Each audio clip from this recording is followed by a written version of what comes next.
Voilà, mes amis, donc on va commencer notre cours que vous avez choisi, un cours sur les 10 attributs divins. Tout d'abord, je dois remercier Karine pour l'organisation de ce cours et aussi vous dire vraiment, mes amis et mes amis d'Afrique, à quel point vraiment je me sens connecté à vous. J'espère que vous aussi, hein. C'est du retour. Vous êtes aussi connecté à moi. Mais vraiment, combien je suis content qu'au moins une fois par mois, on puisse avoir cet échange entre nous. Donc, comme d'habitude, puisque c'est un Zoom, je vais parler pendant une demi-heure, pendant une demi-heure, 40 minutes maximum. Et puis après, pendant 20 minutes, 25 minutes, c'est vous qui, je l'espère, poserez des questions sur ce que je vais dire aujourd'hui. Alors, le sujet que vous avez choisi, ce sont les 10 attributs divins. Les 10 attributs divins que je vais expliquer bien évidemment, mais d'abord à titre d'introduction, on les retrouve dans les 10 commandements. Pourquoi il y a 10 commandements? Parce que les 10 commandements font allusion aux 10 attributs divins et aussi les 10 paroles de la création. Si vous regardez, vous verrez qu'il y a 10 paroles dans la création du monde qui correspondent aussi, Galaxy dit qu'il ne reçoit pas le son. Qu'est-ce qui peut se passer? Tout le monde reçoit le son, tout le monde m'entend? Alors, il doit y avoir un problème dans le micro de Galaxy, apparemment. En tous les cas, il y a 10 paroles de la création, il y a 10 commandements, et bien sûr, les 10 paroles de la création ainsi que les 10 commandements font allusion aux 10 attributs divins, qu'on appelle en hébreu les 10 sphirotes. Mais on va garder l'explication en français, les 10 attributs divins. Alors, d'abord, sachez que pourquoi il y a 10 attributs divins, je ne sais pas si vous êtes tous au courant, mais en hébreu, le nom divin, le véritable nom de Dieu, s'écrit Yud et Vav et. Et le Yud, vous savez qu'en hébreu, chaque lettre a une valeur numérique, et la première lettre du nom divin, qui est un Yud, qui a pour valeur numérique 10, fait allusion aux 10 attributs divins. C'est-à-dire que la première lettre du nom divin nous montre que finalement, que Dieu va créer le monde, Dieu va donner la Torah, et on peut rajouter, Dieu va diriger le monde grâce aux 10 attributs divins. Alors, qu'est-ce que c'est les 10 attributs divins? Bien évidemment, je vais vous l'expliquer dans un langage très terre à terre. Quand je dis très terre à terre, ça ne veut pas dire que je vais l'expliquer d'une manière simple. Au contraire, je prends source, si j'ose dire, dans les secrets de la Torah, mais dans mon langage, je vais essayer d'expliquer de la manière la plus simple possible. Il faut savoir que les 10 attributs divins se divisent en 3 catégories. Il y a les 3 premiers, que je vais expliquer encore une fois, qui sont au niveau du cerveau. Les 6 qui suivent sont au niveau du cœur, ce qu'on appelle les qualités. Et le dernier, puisque 3, 6, ça fait 9, et le dernier, que je vais expliquer dans quelques instants, est au niveau de l'action. Ce qui est très intéressant, c'est que nos maîtres expliquent, vous avez remarqué, j'ai parlé du cerveau, du cœur et de l'action. Apparemment, je fais allusion à l'homme. Maintenant, vous comprenez pourquoi le verset dans la Torah nous dit que l'homme a été créé à l'image de Dieu, c'est-à-dire de la même manière que Dieu a créé le monde avec 10 attributs divins, il a placé ces 10 attributs divins dans l'homme. C'est-à-dire que l'homme est la seule créature qui possède l'ensemble des 10 attributs divins. Les 3 premiers dans son cerveau, les 6 autres dans son cœur qui correspondent aux qualités de l'homme que je vais bien sûr expliquer, et le dernier, le 10e, c'est l'attribut de l'action. Alors, je vais expliquer d'abord en hébreu, après je vais traduire. Je vous demande de comprendre que les traductions que je vais faire en français sont des traductions qui sont très, très loin du sens profond que l'on comprend en hébreu, mais je n'ai pas le choix, je suis obligé de traduire. Le premier attribut divin s'appelle la chokhma, qui signifie en français la sagesse. Évidemment, c'est au niveau du cerveau. Le deuxième attribut divin s'appelle la bina, qui signifie en français la compréhension profonde et cachée de ce qui se trouve dans la création. Ce n'est pas la compréhension, on pourrait dire, extérieure, superficielle, mais la bina, nos maîtres nous disent en hébreu, et je vais traduire, les avin davar mitor davar, comprendre l'intériorité des choses. Pas l'extériorité des choses, mais l'intériorité des choses. Le dernier attribut qui touche le cerveau, d'ailleurs vous savez qu'on a 3 cerveaux, c'est incroyable, on a 3 parties dans le cerveau qui correspondent à ces 3 attributs divins. La chorma est le cerveau de droite, la bina est le cerveau de gauche, et le cerveau qui est au milieu s'appelle en hébreu da'at. La traduction, je vais le traduire d'après le sens, l'union entre la sagesse et la compréhension profonde des choses. Alors maintenant, je vais expliquer. Je vais rapporter pour chacun de ces attributs une explication de nos maîtres et parfois même inversée. Au sujet de la chokhma, que j'ai traduit par la sagesse, la définition de la chokhma, si je vous dis sagesse en français, vous allez me dire un sage, quelqu'un qui sait beaucoup de choses. Mais en hébreu, la définition de la sagesse n'a rien à voir avec la compréhension française ou dans les autres langues. Le verset dit « Achochma me'ayin timatse ». La traduction française est très difficile. Je vais d'abord le traduire mot à mot et après je vais expliquer le sens. La sagesse émane du ayin. Ayin signifie en hébreu le rien. Je pourrais traduire par le néant, mais c'est une traduction un peu exagérée. C'est-à-dire le sentiment que je ne suis rien. Je traduis d'après le sens, c'est ce qu'on appelle l'annulation de l'ego, l'annulation de l'orgueil. La sagesse est le fruit de notre capacité à annuler notre orgueil, à ne pas nous prosterner devant notre ego, et moi, et moi, et moi, ce qui est malheureusement le cas de la grande majorité des hommes qui ne vivent que pour se mettre en évidence. Surtout les riches, surtout ceux qui ont des moyens, etc. C'est et moi, et moi, et moi. Mais même chez ceux qui ne sont pas à ce niveau-là, on a tous cette tendance finalement à vouloir se montrer, à vouloir montrer ce qu'on est capable de faire, ce qu'on est capable de dire. C'est-à-dire d'une certaine manière le culte de l'ego. Tant qu'un homme est prisonnier de son orgueil, tant qu'un homme est prisonnier de son ego, il ne pourra jamais, jamais, jamais être un sage authentique. La sagesse authentique nécessite le fait qu'un homme annule son orgueil, annule son ego. Et pourquoi? Parce que quelle est la définition de la véritable sagesse? C'est recevoir finalement le flux divin, c'est-à-dire la sagesse de Dieu qui rentre dans l'homme. Mais si un homme est orgueilleux, automatiquement, il est complètement déconnecté de Dieu.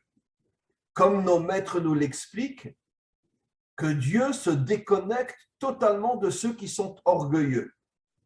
Donc, il n'a aucune connexion avec Dieu, donc il ne peut en aucun cas recevoir la sagesse de Dieu.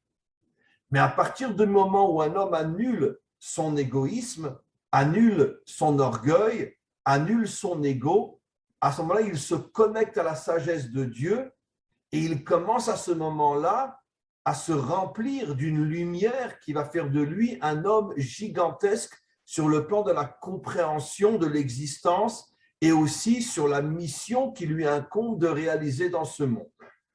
Donc, encore une fois, la chokhma est liée à l'annulation de l'orgueil. La bina, le deuxième commandement, le deuxième attribut qui est aussi au niveau du cerveau, c'est la compréhension profonde des choses.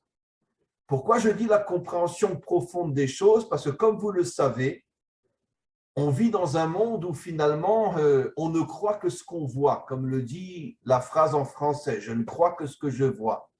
C'est-à-dire qu'on est prisonnier de l'extériorité des choses. On sait que depuis que la science a véritablement explosé, on sait qu'aujourd'hui, 99% de la réalité est complètement cachée derrière ce que nos yeux voient. Les atomes, les électrons, les énergies. Je donne toujours cet exemple très simple. Si je prends mon portable et que j'appelle quelqu'un chez vous en Afrique ou quelqu'un en France, est-ce que nos yeux voient l'énergie qui connecte les deux portables? Non, nos yeux ne le voient pas. Mais s'il n'y a pas une énergie qui connecte les deux portables, voilà, vous êtes maintenant sur mon écran et vous me voyez. Il y a forcément une énergie qui connecte chacun de vos ordinateurs ou votre téléphone à mon écran. Mais cette énergie, on ne la voit pas. Et de plus en plus, on se rend compte que finalement, pendant des millénaires, les hommes ont cru que le monde était ce qu'ils voyaient. Mais aujourd'hui, on se rend compte que la vraie réalité est complètement cachée. Et là, je ne parle qu'au niveau de la science. Mais il y a une réalité qui est encore plus cachée que celle que la science commence à découvrir. C'est la réalité profonde, ce que je pourrais appeler la réalité spirituelle qui est cachée à l'intérieur de ce monde et qui contient la véritable lumière qui donne un sens à notre vie et qui nous permet de comprendre pourquoi on existe et quelle est notre véritable mission sur Terre. Ce qui veut dire que la Bina, c'est la compréhension profonde du pourquoi de l'existence. La Chokhma, la sagesse, c'est l'annulation de l'orgueil. Et dès que j'ai annulé mon orgueil, j'atteins la Bina, c'est-à-dire j'atteins cette sagesse, cette compréhension profonde de la véritable raison qui a fait que Dieu a créé ce monde et quelle est sa véritable intention et qu'est-ce que moi je dois faire pour réaliser sa mission. Ça, c'est la Bina. Qu'est-ce que c'est le Da'at, le troisième cerveau? Je vais le traduire après le sens, comme on le verra un peu plus tard aussi au niveau des qualités du cœur. Le Da'at, c'est l'union entre la Chokhma et la Bina. Comme je vais l'expliquer, dans chaque partie des attributs divins, il y a un attribut qui unit les contraires. Pourquoi les contraires? Parce que la Chokhma, comme j'ai expliqué, la sagesse, c'est l'annulation de soi pour se connecter à la sagesse de Dieu. Mais d'un autre côté, quand un homme a beaucoup d'intelligence, c'est-à-dire il a la Bina, il commence à comprendre énormément de choses. D'une certaine manière, ça commence à refaire vivre son ego, ça refait vivre son orgueil parce qu'il sent qu'il est extrêmement sage. Donc, automatiquement, l'orgueil commence à nouveau à se réveiller. Et c'est pour ça qu'on a besoin du troisième attribut qui est le Da'at, qui constamment va réussir à unir la sagesse, la Chokhma, la Bina. Ça veut dire, bien que tu comprends de plus en plus de choses, ne tombe pas dans l'orgueil, reviens constamment à la Chokhma, reviens constamment à l'annulation de l'ego. Et donc, pour ça, il faut un troisième attribut qui nous permet de trouver ce qu'on appelle en hébreu le izun. Oh mince, comment on dit en français? L'équilibre entre ces deux qualités qui sont à l'extrême opposé, l'annulation de soi et l'extrême intelligence. L'extrême intelligence amène l'orgueil et donc constamment je dois me reconnecter à l'annulation de l'orgueil qui est la véritable sagesse. Et ça, c'est le travail du Da'at. Ce qui veut dire qu'un homme authentique est un homme qui arrive toujours à s'équilibrer entre les qualités contraires. Et ça, c'est l'homme authentique. On passe maintenant aux 6 attributs qui sont au niveau du cœur. Là aussi, je vais traduire en français, la traduction est très médiocre, mais je n'ai pas le choix. La première qualité du cœur, c'est ce qu'on appelle en hébreu le chesed, la bonté. La bonté, c'est-à-dire le don de soi, c'est-à-dire se préoccuper d'aider les autres, se préoccuper de faire du bien aux autres, se préoccuper d'être toujours à l'écoute de ceux qui ont des problèmes et qui ont besoin d'être aidés.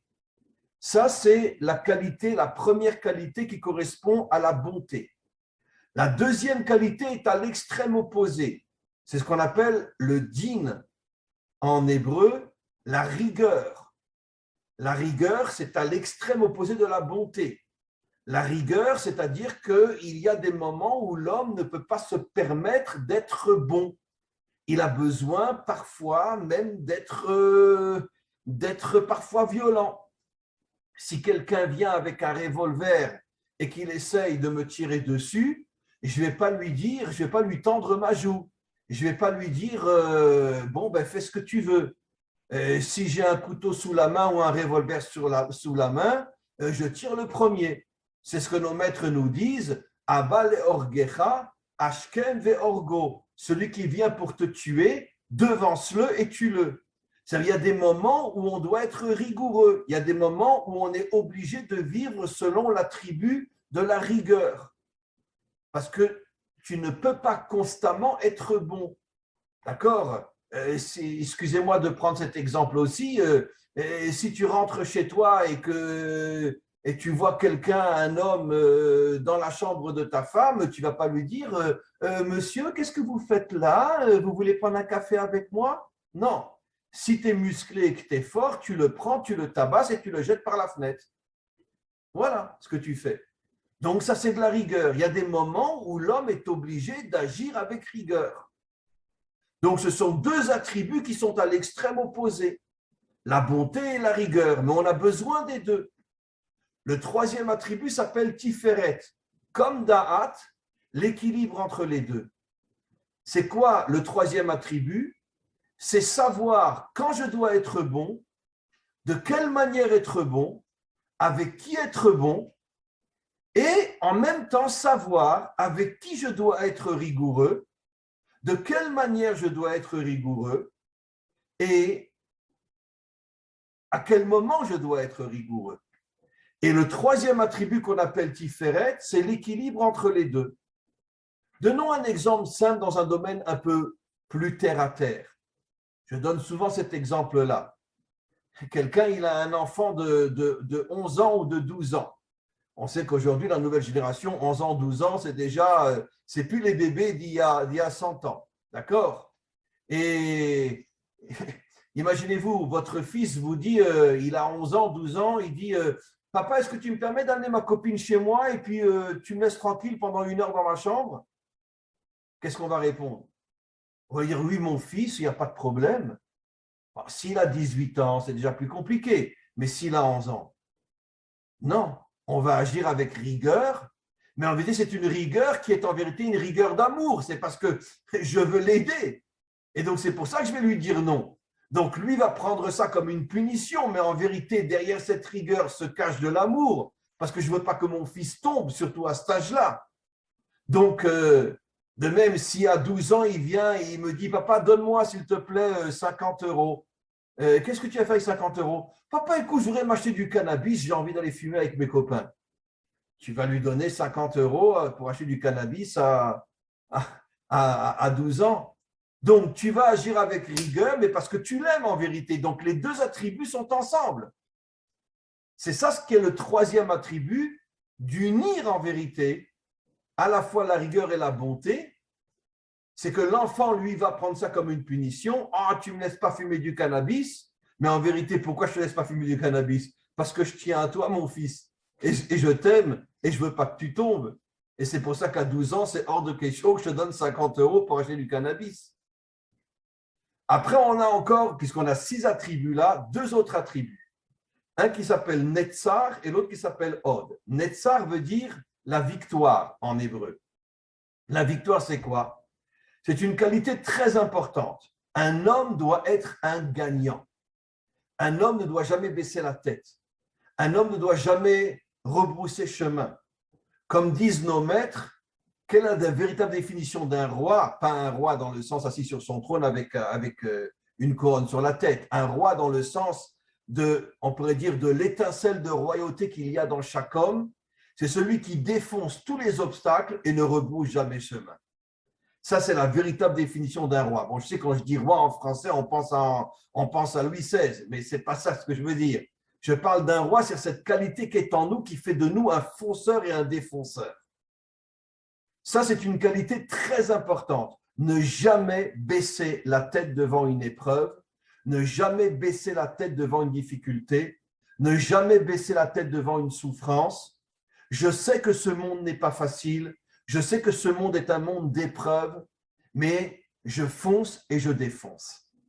Ça, c'est l'attribut de la victoire, qui est un attribut extrêmement important, parce que si on n'a pas cet attribut en nous, on va constamment se faire bouffer par toutes les épreuves qu'il y a dans ce monde, et on va finir par s'affaiblir, s'affaiblir, s'affaiblir, et devenir finalement une plante qui ne bouge plus. Comme malheureusement beaucoup d'hommes et de femmes dans ce monde qui malheureusement n'ont pas su comment développer l'attribut de la victoire en eux.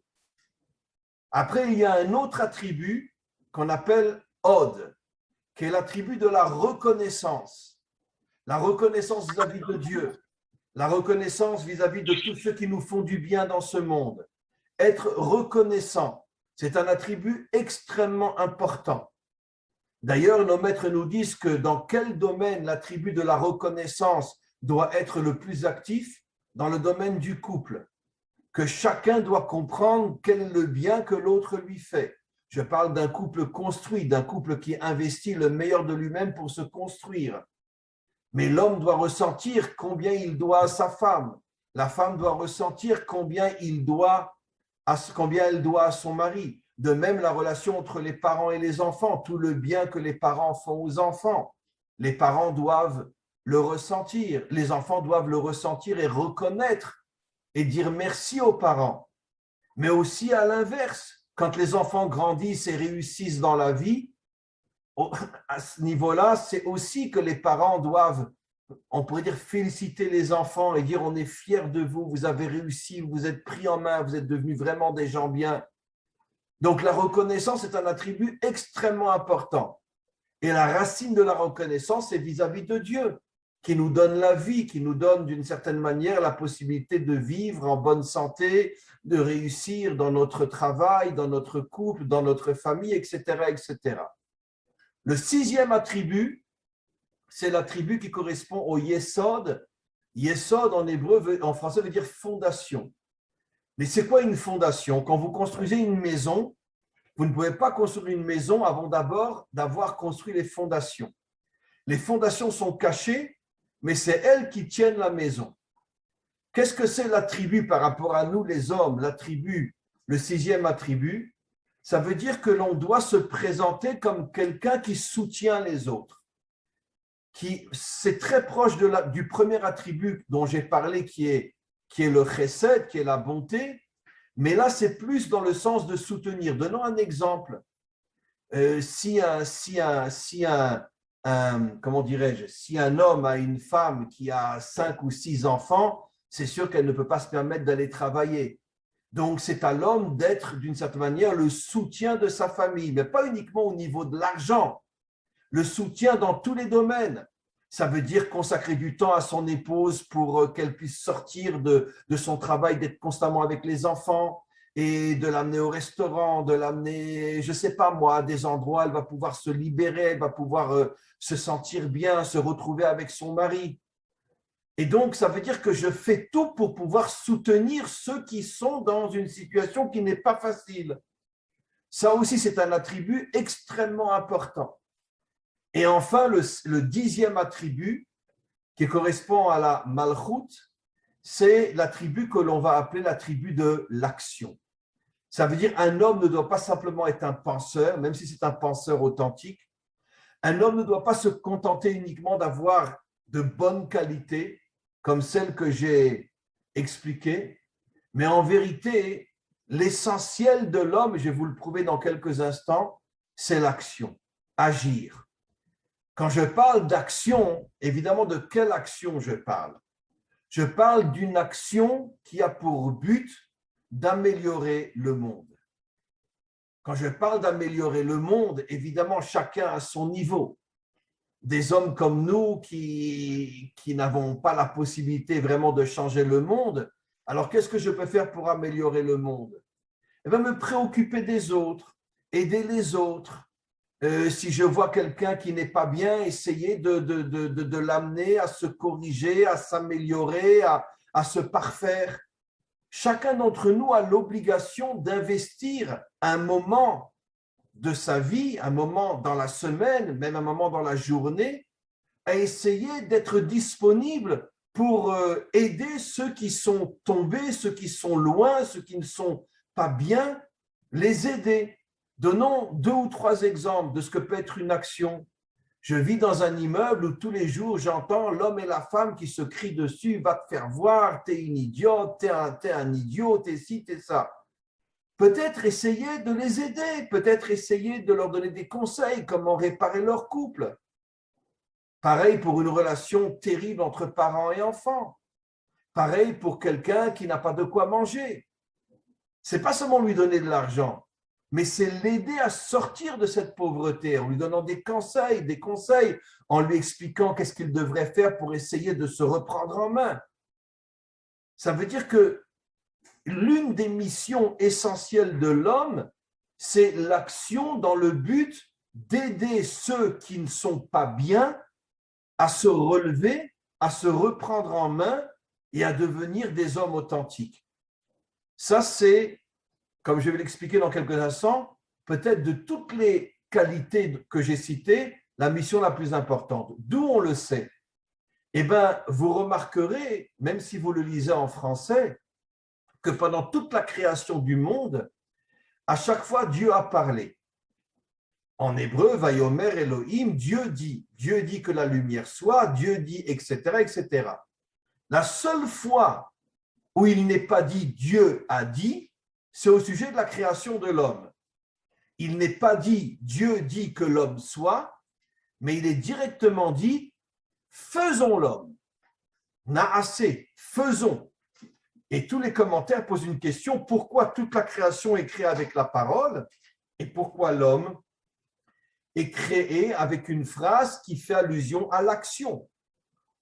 Et nos maîtres répondent pour nous faire comprendre que l'essence véritable de l'homme, c'est en vérité l'action. Encore une fois, pas une action pour gagner du fric ou une action pour aller s'amuser. Une action dans le sens de faire des choses qui amènent du bien à tous ceux qui ont besoin de ce bien. Et cette action est très importante. Et on voit, d'après le verset « Faisons l'homme », que finalement, la qualité la plus importante de l'homme est l'action. Alors évidemment, je vais passer en revue tout ce que j'ai dit. Si un homme est orgueilleux, automatiquement, il ne pourra jamais aider les autres. Ou s'il le fait, c'est pour se montrer en évidence. De même, si un homme n'a pas la sagesse profonde de comprendre le sens de l'existence qui est la bina, il se fout royalement du monde et il ne pense qu'à lui, puisqu'il vit dans l'extériorité des choses, il ne vit pas dans la profondeur des choses.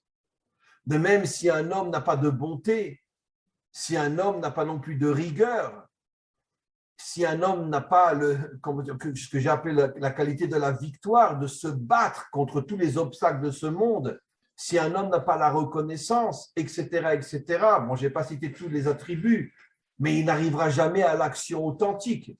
Et pourquoi la grande majorité des hommes et des femmes dans ce monde ne s'intéressent qu'à eux-mêmes? Parce qu'ils sont très, très, très loin de ces 10 attributs divins. Ils n'ont pas travaillé sur ces attributs, et c'est pour ça qu'ils n'arrivent pas non plus au dernier attribut qui est le plus important, c'est l'attribut de l'action. Et donc, encore une fois, comme j'ai expliqué, agir pour aider et pour pouvoir transformer, même à mon niveau extrêmement limité, mais transformer les choses.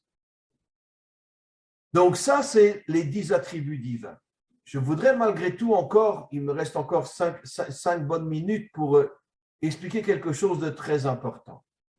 J'ai dit tout à l'heure que le monde a été créé avec 10 paroles, que la Torah a été donnée avec ce qu'on appelle les 10 commandements, donc qui font allusion, comme je l'ai expliqué, aux 10 attributs divins.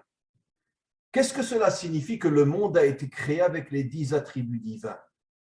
Ça veut dire que dans le monde, tu trouves effectivement les 10 attributs divins. Tu trouves des gens qui sont profondément humbles, des gens qui ne se... Bon, attention, tout ce que je vais dire, c'est la minorité du monde, mais ça existe. Des hommes qui sont profondément humbles. Tu trouves des hommes, quand je dis des hommes, c'est des hommes et des femmes, bien sûr, qui ont la capacité de casser la vitrine du monde et de rentrer à l'intérieur du monde pour comprendre tout ce qui se cache dans le monde.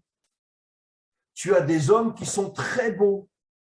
Tu as des hommes aussi qui sont très rigoureux. Quand je dis rigoureux, pas dans le sens du mal, mais rigoureux dans le sens de protéger le monde contre tous les ennemis du monde, contre tous ceux qui font du mal au monde. Et contre eux, tu es obligé d'avoir un rempart de rigueur pour les repousser. Tu as dans le monde aussi des hommes qui sont constamment victorieux. Victorieux dans le sens que des hommes qui, effectivement, ne baissent jamais la tête devant une épreuve. Même s'ils prennent de grands coups, ils ne renoncent pas, ils ne s'écroulent pas. Ils continuent, ils font tomber les obstacles. Tu as dans le monde des hommes extrêmement reconnaissants. Tu as dans le monde des hommes qui sont des hommes d'action. Ça veut dire que quand on dit que le monde a été créé avec 10 paroles, ça veut dire que dans l'humanité tout entière, on trouve ces différentes qualités, même si malheureusement aujourd'hui plus que jamais ces qualités ne se dévoilent que dans la minorité des hommes et des femmes, parce que la grande majorité n'a même pas connaissance de tout ce qu'on explique et vit uniquement dans le culte de l'ego et moi, et ne cherche que son propre profit et son propre plaisir. Mais malgré tout, il y a partout, dans tous les peuples, il y a des hommes qui, soit ils ont la qualité de l'humilité, soit ils ont la qualité de la profondeur, soit ils ont la qualité de la victoire, etc., etc. Et la Torah elle-même, pourquoi elle a été donnée avec les 10 commandements qui font allusion aux 10 sphirotes, c'est pour nous faire comprendre que le but réel, profond de la Torah, c'est de réveiller et de dévoiler en nous ces 10 qualités.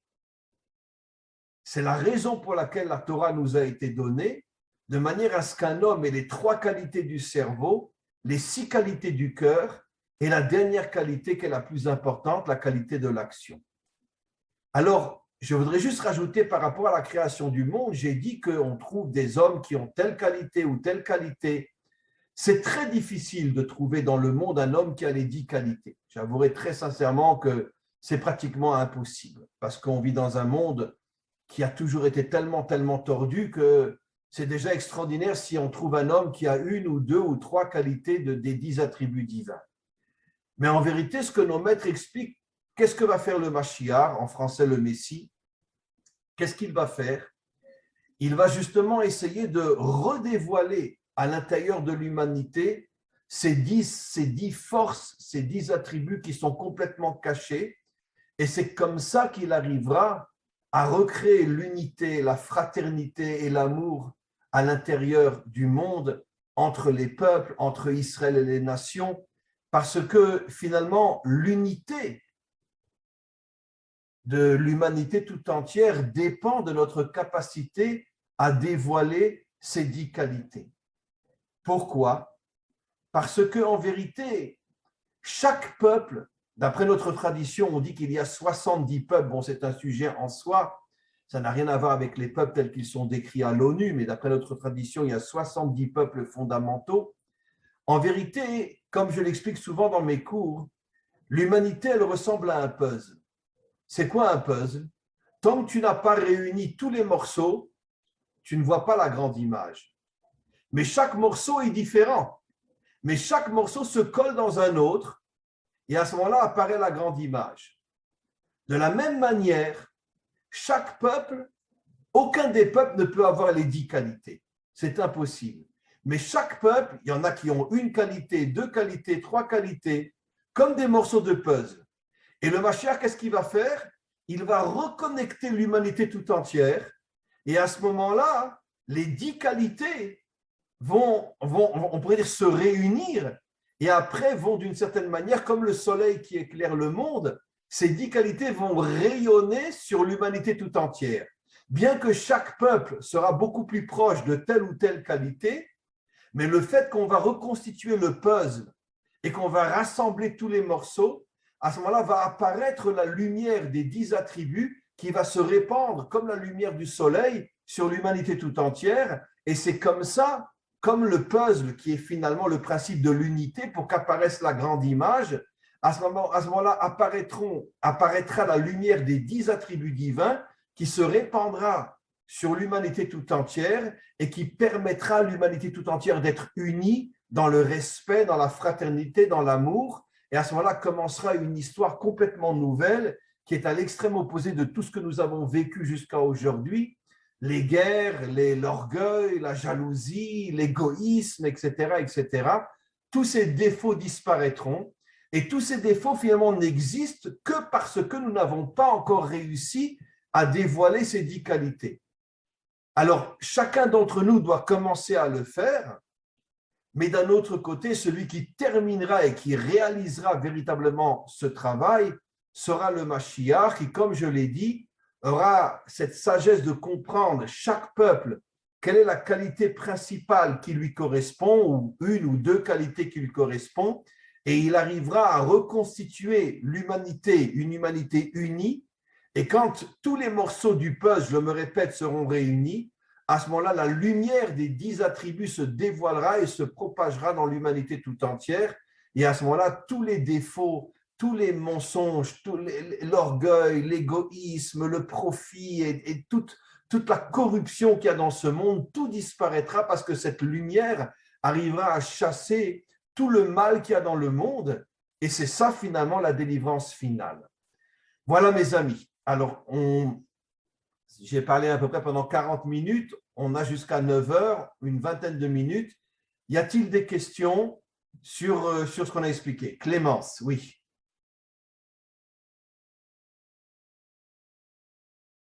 Il faut ouvrir le micro, voilà. Oui. Bonjour, bonsoir, Raph. Ma question, c'est à propos de l'Arche de Noir, l'arche qu'on appelle la Teva.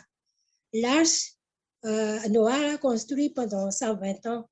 Et l'arche représente aussi l'arbre séphirotique. Mais l'arbre séphirotique de Noah, c'est renversé. Puis cette arche représente 3 dimensions. C'est la dimension de l'unité, dizaines, centaines. Et l'arche aussi représente, la définition de l'arche aussi, c'est un mot, c'est de dire la Torah. Donc, l'arche de Noah représente la Torah. Abraham aussi, il a reçu la Torah. Yitro aussi, il a reçu la Torah. Puisque la valeur numérique de Yitro, c'est 616. Mais 616, c'est Torah plus 4 mots et 4 lettres et 1 mot. Et Moshe aussi, il a sa Torah. Et je veux comprendre, Rav, quelle est la différence entre les Torah de Noah, Torah d'Abraham. Yitro aussi, il a reçu la Torah pendant le Kriyat Yam-Souf, traversée de la mer. Et Moshe, c'est ça qui... Comme d'habitude, vous posez toujours des questions d'une extrême profondeur. Et il est temps que vous deveniez enseignante. Hein. Je vous l'ai déjà dit. Hein. Mais je plaisante pas. Je plaisante pas. Votre mission est de devenir enseignante parce que vous avez des connaissances absolument incroyables. Et je vous l'ai déjà dit plusieurs fois. Alors, écoutez, vous posez une question qui est tellement profonde et tellement vaste que sincèrement, il nous faudrait des heures pour y répondre. Donc, je vais toucher une partie de la réponse à votre question. Et je vais donner des exemples précisément par rapport au père, Abraham, Yitzhak et Yaakov. Abraham, comme on le sait, est né avec la qualité de la bonté. Yitzhak, lui, sa qualité, c'était la rigueur. Je vais prendre que ces 2 exemples-là. Donc, le père et le fils étaient à l'extrême opposé. Mais est-ce que cela signifie qu'Abraham n'avait que la bonté? Non, on voit qu'il avait de la rigueur aussi, puisqu'il est parti en guerre contre les 4 rois qui sont venus envahir la terre d'Israël. Il est parti en guerre contre eux et il s'est battu et il les a tués. Et donc, c'est un exemple parmi d'autres. De même, quand il a eu un conflit avec Lot, il lui a demandé de partir. Il a agi avec rigueur. Et Lot est parti à Sodome et Gomorrhe. Donc, on dit qu'Abraham était un homme de bonté, mais il avait aussi de la rigueur. Maintenant, prenons à l'inverse. Après, je vais expliquer. Vous allez voir comment je vais répondre à votre question. On dit que Yitzhak, c'était un homme de rigueur. Il a été prêt à se sacrifier pour Dieu, ce qu'on appelle le sacrifice d'Yitzhak. Mais d'un autre côté, il avait aussi énormément de bonté, puisqu'il a donné pratiquement toute sa vie pour essayer d'aider son fils Ésaü, à revenir vers Dieu, revenir vers la Torah. Alors que Ésaü était un homme corrompu, un coureur de jupons, etc. Maman qui le dit, c'est nos maîtres. Il passait son temps avec les filles, il passait son temps à dégommer, à éliminer tout celui qui le dérangeait.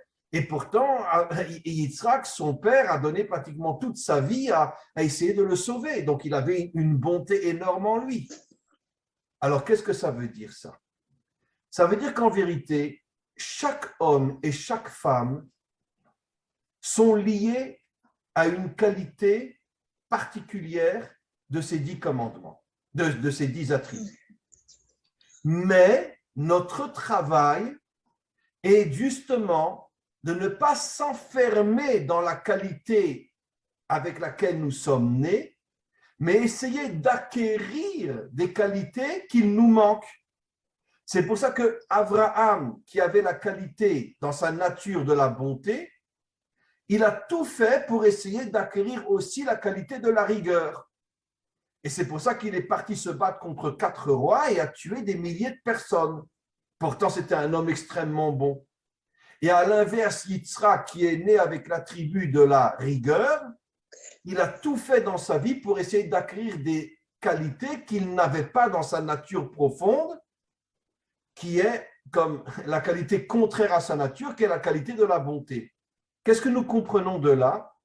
Nous comprenons que chacun d'entre nous naît avec une certaine qualité, ce que je préfère dire plutôt un certain caractère, mais nous devons tout faire pour ne pas nous enfermer, de ne pas nous emprisonner dans ce caractère, cette qualité que nous avons reçue. Nous devons au contraire nous ouvrir vers des qualités qui sont à l'extrême opposé de notre propre nature. Si je suis quelqu'un de très rigoureux, je dois rechercher la bonté. Si je suis quelqu'un de très bon, je dois aussi rechercher la rigueur. Pourquoi? De manière à m'équilibrer. Parce que quand je vais chercher une qualité qui est contraire à ma nature, je m'équilibre. Alors maintenant, je reviens à votre question. En vérité, tous les hommes que vous avez cités, Noé, Yitro, Moshe, etc., ils ont tous reçu la Torah, ça veut dire qu'ils ont tous cherché à acquérir l'ensemble des 10 qualités. Mais en vérité, chacun était né avec une qualité qui lui était très particulière. Par exemple, Moshe, en français Moïse, était un homme très dur. C'était un véritable guerrier. La première chose qu'il a fait Moïse, la première chose qu'il a fait quand il est sorti du palais, puisqu'il a été éduqué par la fille de Pharaon, il a vu un Égyptien qui frappait un Juif, il l'a tué. Même pas il l'a cogné, il l'a tué. Après, vous savez, je l'ai déjà dit, il est parti après 60 ans en Afrique, et pendant 60 ans, sa première épouse était une Africaine, Moshe a épousé comme première épouse une Africaine, et il a passé 60 ans de sa vie à se battre à côté des peuples opprimés pour faire tomber les dictateurs. Moshe était un véritable guerrier, ça c'était sa nature qu'il a reçue. Mais d'un autre côté, il a cherché à acquérir des qualités qui étaient différentes de sa nature. La bonté, la victoire, etc., etc. Alors maintenant, par rapport à votre question, qu'est-ce que signifie, parce que vous savez que toute la Torah est codée, il faut arriver à décoder la Torah et à comprendre le sens profond des choses. Prenons un exemple. Pourquoi on pourrait dire l'arche de Noé représente en vérité la Torah, mais pourquoi une arche? Parce que Noé, d'une certaine manière, ne voulait pas vivre dans sa génération corrompue, débauchée, idolâtre, etc., voleuse, assassine. Et donc, il s'est d'une certaine manière réfugié dans un monde qui lui permettait de se protéger de toutes les mauvaises actions qui étaient dans son monde. C'est ce que représente l'arche. L'arche, ce n'est pas seulement un bateau qui l'a sauvé du déluge. Ça, c'est l'histoire vue de l'extérieur. Mais qu'est-ce que c'est l'arche dans le sens profond du terme? C'est que quand un homme vit dans un monde qui est complètement corrompu, il doit se faire des barricades, il doit se protéger pour ne pas tomber lui aussi dans toute cette corruption, dans toute cette débauche et dans toute cette idolâtrie qu'il y avait dans sa génération. C'est ce que représente l'arche. Vous comprenez? Donc, en vérité, chacun des personnages, selon, on pourrait dire, la méthode que l'on va utiliser pour le représenter, c'est porteur d'un message extrêmement important pour nous faire comprendre, selon sa génération, selon ses fréquentations, selon la vie qu'il menait, de quelle manière il se protège et de quelle manière il peut lutter pour changer le monde. Comprenez? Voilà. Merci beaucoup pour votre question. Merci beaucoup. Alors, qui se lance pour une autre question? Très bien. Madagascar, ouvrez votre micro. Et Karim, il a ouvert, c'est bon. Est-ce que vous m'entendez? Très, très bien. Ok, j'ai une petite question et je ne sais pas si ça sera une confirmation ou pas. Lors de votre c'était un cours avec monsieur Eliaou. Non, vous avez fait un cours avec monsieur Eliaou sur les fautes sexuelles. Ah, avec Eliaou Bokara. Oui. Et vous avez expliqué que dans le cerveau, je fais allusion aux trois séphirotes du haut, le Okuma, le Bina et le Da'at, comme vous l'avez dit. Et vous avez dit que celui du milieu, ça sert à la connexion des deux, mais ça sert aussi à la connexion avec Dieu directement. Et s'il y a une faute sexuelle, c'est comme si ce réseau-là était brouillé, si je me souviens bien de l'explication. Donc ma question est donc, parce que quand je regarde, comme vous l'expliquez là, j'extrapole directement ma vie et je vois un petit peu quand vous parlez des propriétés des Shéphiroth, je me vois moi et ma femme.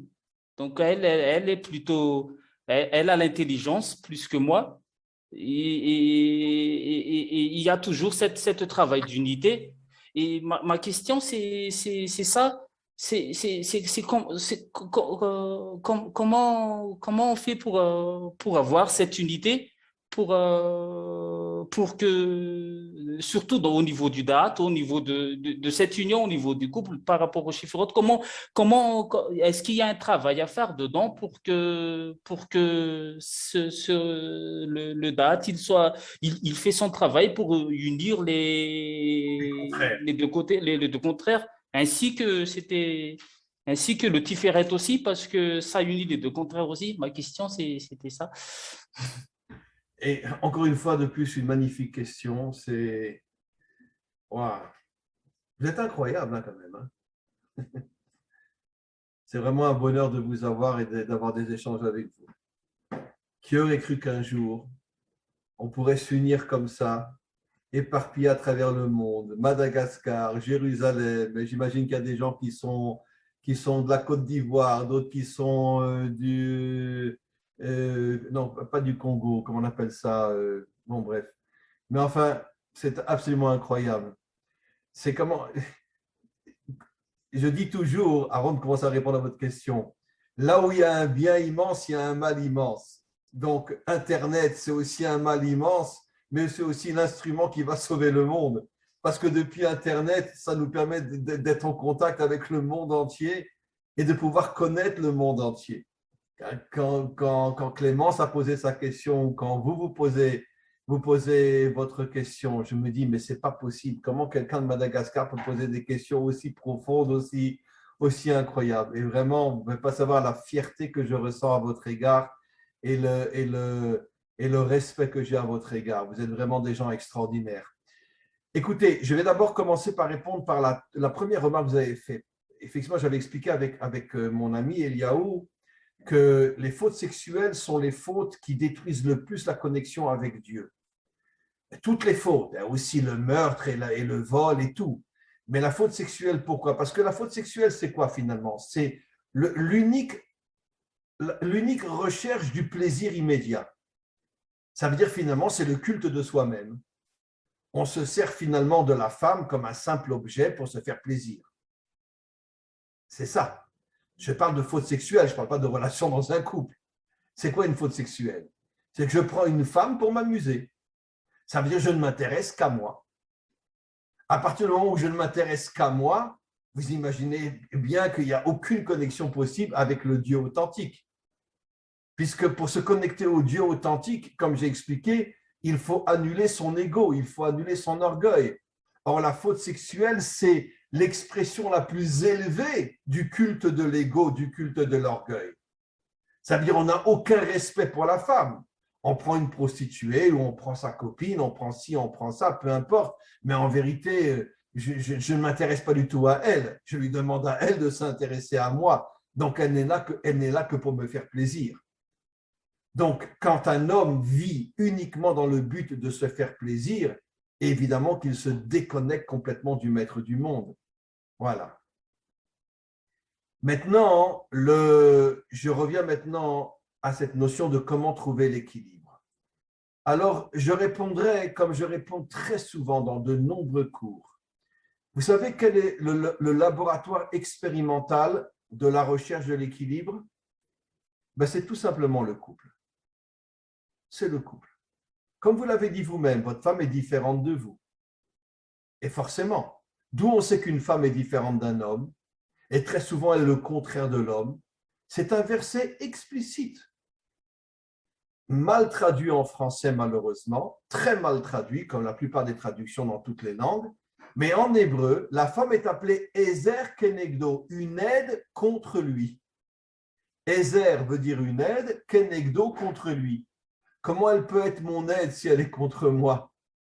Mais parce que justement, elle m'oblige à sortir de ma prison personnelle et à m'ouvrir vers quelque chose qui est différent de moi. C'est en ce sens-là qu'elle est différente. D'accord? La plus grande faute que puisse faire une femme, c'est de devenir la boniche de son mari, dans le sens de ne jamais s'opposer à lui, de ne jamais lui montrer qu'elle n'est pas forcément d'accord avec lui, et d'avoir le courage de lui montrer « non, je ne suis pas d'accord ». Vous comprenez? Donc, l'homme a tendance à vouloir transformer sa femme en boniche. Bon, dans le monde moderne, c'est impossible. Mais pendant des millénaires, oui, la femme, c'était la boniche de l'homme. Et donc, automatiquement, l'homme ne pouvait pas se construire puisqu'il n'avait pas en face de lui quelqu'un qui peut lui tenir tête. Donc, finalement, c'est quoi un homme et une femme? Ce sont deux êtres très, très opposés. S'ils arrivent à trouver l'équilibre, c'est-à-dire le respect, la compréhension, d'accepter la différence, d'accepter que tu me contredises, c'est comme ça qu'on arrive à l'unité. Et après, ça se répand dans tous les autres domaines. Je l'ai déjà dit des milliers de fois dans mes cours, que la racine de l'unité entre les hommes et entre les peuples, c'est la réussite dans le couple. Le couple est l'atome de l'unité mondiale. À partir du moment où j'accepte un homme qui n'est pas comme moi, j'accepte une femme qui n'est pas comme moi, j'accepte les tensions entre nous, j'accepte les différences entre nous, mais d'un autre côté, je sais que ces tensions et ces différences sont là pour nous aider à sortir de notre prison, à sortir de notre orgueil et à accepter l'autre tel qu'il est. À ce moment-là, je commence à construire l'unité. C'est pour ça que vous remarquerez que dans la Torah, quelle est la première chose que Dieu dit à Adam? Il n'est pas bon que l'homme soit seul, faisons-lui une aide contre lui, une aide différente de lui. Et donc, c'est pour ça que je dis souvent dans mes cours que là où l'homme et la femme doivent investir, pas forcément au niveau quantitatif, mais au niveau qualitatif, le meilleur d'eux-mêmes, c'est dans la réussite du couple. Parce que quand tu réussis ton couple, à ce moment-là, ça t'ouvre la porte de cet équilibre entre les qualités contraires, cet équilibre entre les hommes différents, cet équilibre entre les peuples différents. Parce que, encore une fois, de la même manière que toute la matière est construite à partir de l'atome, de la même manière, toute la réussite du monde dépend de la réussite du couple. Et tu comprends maintenant pourquoi dans le monde moderne, on fait tout pour détruire le couple. au point que la majorité ne se marie plus ou se marie très tard, et même s'ils se marient, il va savoir s'ils vont être véritablement fidèles et véritablement sérieux. On fait tout dans le monde moderne pour détruire le couple. Pourquoi? Parce que toutes les forces obscures et toutes les forces maléfiques qui dirigent ce monde savent que si on réussit le couple, on sauve le monde. Et c'est pour ça qu'ils font tout pour détruire le couple. Et il faut que l'on comprenne tous que le meilleur de nous-mêmes doit être investi dans la réussite du couple. Parce que si on réussit le couple, on arrivera à cet équilibre entre toutes les différences au niveau des qualités, au niveau des hommes, au niveau des peuples, etc., etc., etc. Voilà. Je pourrais bien sûr compléter par différentes autres notions, mais j'ai voulu parler de cette notion-là, qui est une notion, la notion source pour atteindre l'équilibre et devenir un homme authentique, investir le meilleur de soi-même dans la réussite du couple. Parce que justement, comme je me répète, l'homme et la femme sont très différents et s'ils arrivent à s'unir, alors ils arriveront à unir toutes les différences qu'il y a dans le monde. Merci beaucoup pour ta question. Oui, Ange. Luther, oui, ouvrez votre micro, cher ami. Oui, vous m'entendez? Oui, oui, très, très bien. Merci beaucoup, Rav. Ben, je me souviens que c'est moi qui avais posé la question au niveau des attributs, des 10 attributs. Et bien voilà, grâce à vous, on a fait le cours sur les attributs. C'est ça. Vous aviez dit que des 10 attributs, l'attribut le plus important, c'était l'attribut de la malcoute. Parce que c'est l'action. C'est l'action. L'action pour atteindre la délivrance finale. Est-ce à dire que… Excusez-moi de vous interrompre, mais vous savez que j'ai déjà expliqué dans de nombreux cours concernant les Africains que les Africains, c'est eux les plus proches de l'attribut de l'action. Oui, c'est pour ça que les peuples ont tout fait pour écraser l'Afrique, pour soumettre l'Afrique et la transformer en esclave, pour empêcher les Africains d'atteindre l'attribut de l'action. Et c'est pas moi qui le dis, c'est le Zohar qui le dit, que la couleur de l'action, c'est le noir. C'est le noir. C'est ça, la couleur de l'action, c'est le noir. Ça veut dire que les Africains sont nés pour être des hommes d'action. Et c'est pour ça que depuis des millénaires, les hommes font tout pour écraser l'Afrique, pour les empêcher d'agir afin de réparer le monde. Oui. Continuez, cher. Alors, ma première question, est-ce que l'attribut de la malcoute, est-ce qu'elle a besoin des 9 autres attributs pour forcément entrer en action, ou bien on peut seulement être revêtu de l'attribut de la malcoute seulement pour entrer en action? C'est ma première question. Et ma deuxième question, c'est que actuellement avec le coronavirus, on parle partout de se faire vacciner et tout ça. Moi, je suis du corps médical. Je suis présentement au Maroc pour une formation dans le domaine de la radiothérapie. Bientôt, dans 2 mois, je vais retourner en Côte d'Ivoire. Et là-bas, on m'impose… Excusez-moi, Ange, mais j'ai cru entendre qu'en Afrique, il y avait très, très peu de corona. J'ai un ami, Claude Noya. Vous connaissez Claude Noya? Il m'a dit qu'en Afrique, vous aviez des médicaments très naturels qui arrivaient à freiner le corona plus que partout ailleurs. Mais malgré cela, les gouvernants nous imposent la vaccination. Évidemment, parce qu'ils sont en Afrique. On impose, oui, par exemple, en Côte d'Ivoire, on demande à tout le monde de se faire vacciner. Wow. Et chaque corps de métier doit se faire vacciner. Et l'école dans laquelle je suis, on nous impose la vaccination. Alors, quand je vais rentrer dans 2 mois en Côte d'Ivoire, cette vaccination me sera imposée. Oui. Honnêtement, je ne veux pas me faire vacciner. Où vous êtes au Maroc? Vous êtes à Casablanca? Et à Rabat. Ah, à Rabat, vous êtes.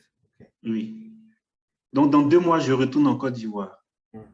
Et arrivé en Côte d'Ivoire, on va vouloir m'obliger à me vacciner. Ce que je ne veux pas du tout. Alors donc, imaginez-vous si j'arrive et que je refuse qu'on me vaccine. Ça veut dire quoi? Que je serai exposé à être exclu, par exemple, du corps médical. Oui, je sais. Voilà. Je sais. Voilà. Alors est-ce que, par exemple, ce refus-là ne va pas être, je vais dire, une raison pour moi de de faire valoriser cet attribut de la malcoute-là, l'action, pour me révolter, par exemple. Parce que j'en aurais marre et puis bon. Voilà un peu mes deux questions que je voulais poser. Écoutez, je vais commencer par répondre très vite à la première question. Je l'ai dit tout à l'heure dans mon cours que l'attribut de la malchoute, c'est-à-dire l'action, a besoin d'une certaine manière de recevoir le flux de lumière des 9 premières. Premières. Donc ça, c'est sûr. Mais par contre, par rapport à la question que vous demandez, c'est une question qui est très, très délicate. Par exemple, moi, je ne suis pas vacciné non plus. Et comme vous le savez, en Israël, la vaccination, c'est une véritable dictature.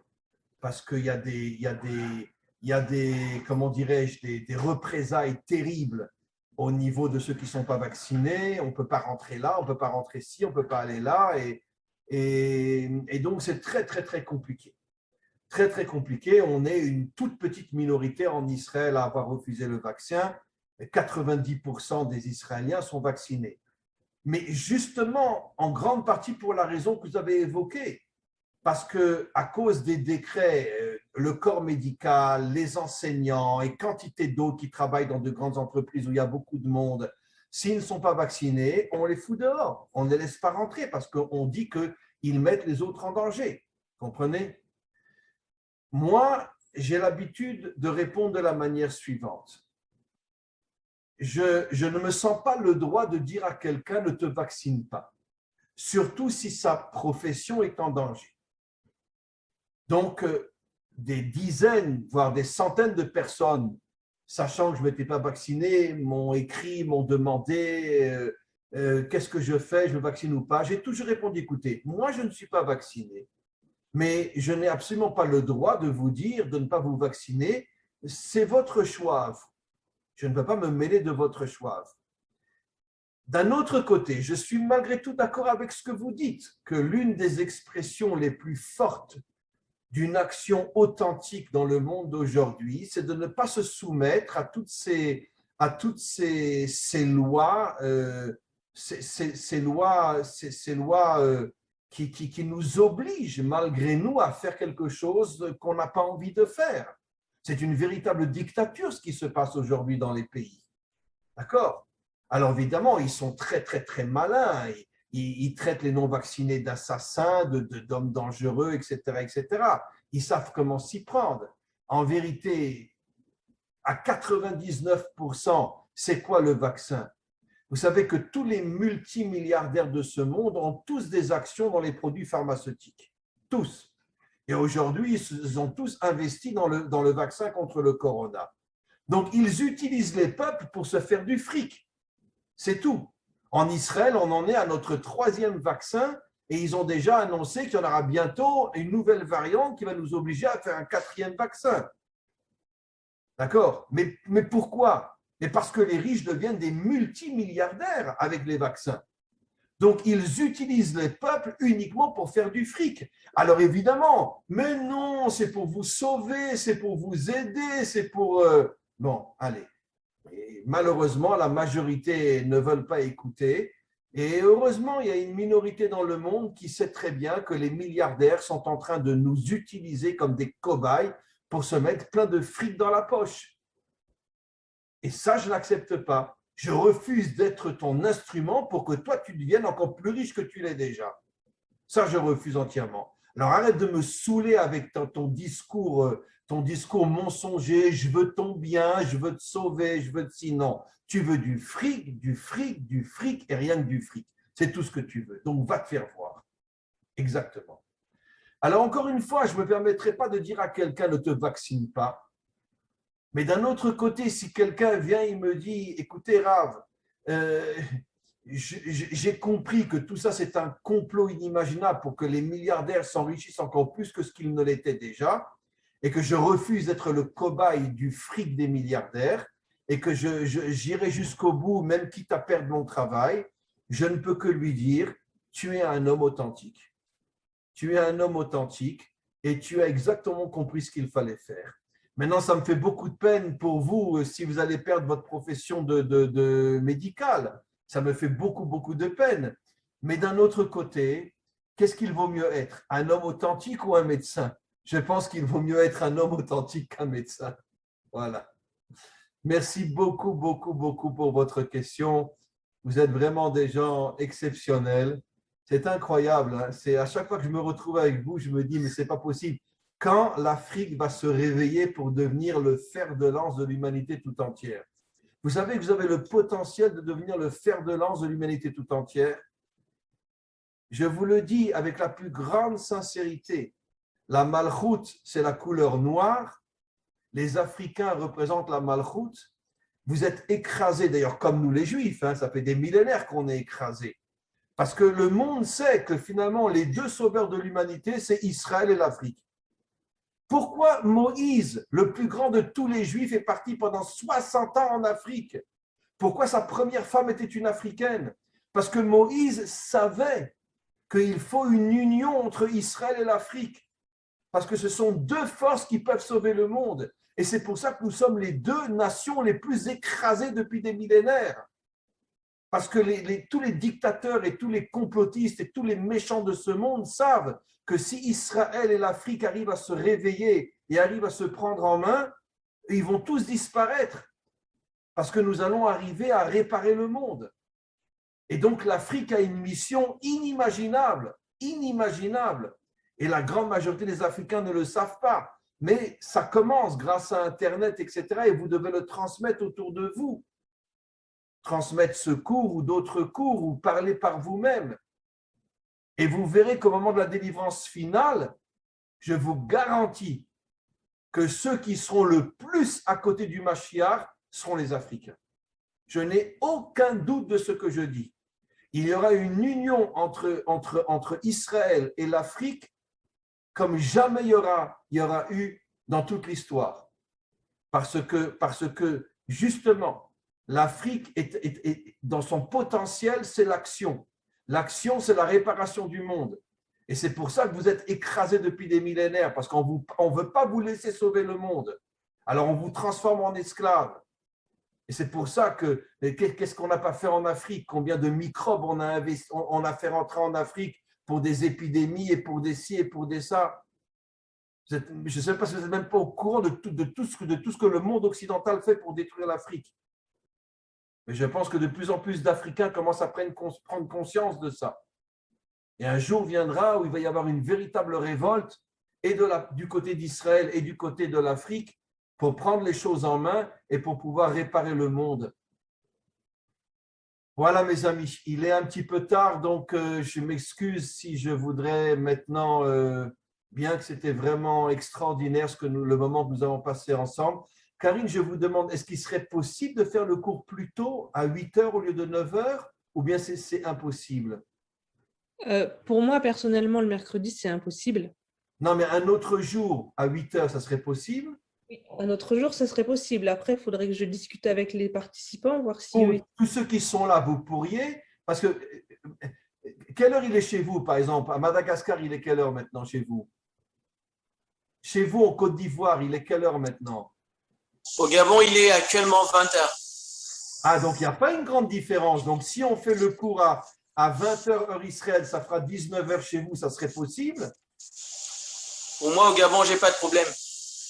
Alors bon, Karine, vous en parlerez avec tous ceux qui étaient là aujourd'hui, mais parce que je vais vous dire, parce que si on fait le cours à 20h, ça permettra de pouvoir allonger un petit peu, pas pendant des heures, mais on peut allonger un petit peu. Mais à 21h, pour moi, c'est un peu difficile, parce que là, il est déjà 22h10, c'est mon 3e cours aujourd'hui, et j'avoue que je suis très fatigué.